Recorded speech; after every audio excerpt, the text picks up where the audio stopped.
কার্যক্রম নিষিদ্ধ আওয়ামী লীগ ও এর সহযোগী সংগঠনে প্রায় ৩,০০০ নেতাকর্মীকে এবছর গ্রেপ্তার করেছে পুলিশ, যাদের বেশিরভাগই গ্রেপ্তার হয়েছে ঝটিকা মিছিল করতে গিয়ে। সবশেষ আজ ঢাকা মহানগর থেকে ৪৬ জনকে গ্রেপ্তার করা হয়েছে। পুলিশ বলছে, আওয়ামী লীগের পলাতক নেতাদের অর্থায়নে ঢাকায় মিছিলে অংশ নিচ্ছে নেতাকর্মীরা। ঝটিকা মিছিল থেকে ককটেল ফাটিয়েও জনমনে আতঙ্ক তৈরি করছে তারা।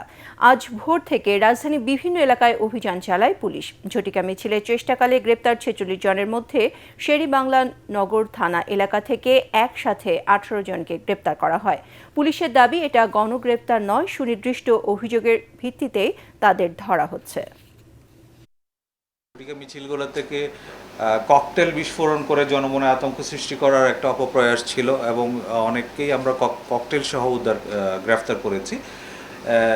তাদের মূল উদ্দেশ্য হচ্ছে জনমনে আতঙ্ক সৃষ্টি করা। আনুমানিক ৩,০০০-এর মতো হবে। তবে আমরা যে গ্রেফতারগুলো করছি এটা অবশ্যই ঝটিকা মিছিলে যারা জড়িত আছে সেই মিছিলে সরাসরি অংশগ্রহণের অভিযোগে তাদেরকে গ্রেফতার করা হয়েছে এবং মিছিলের ঘটনাস্থল থেকে করা হয়েছে।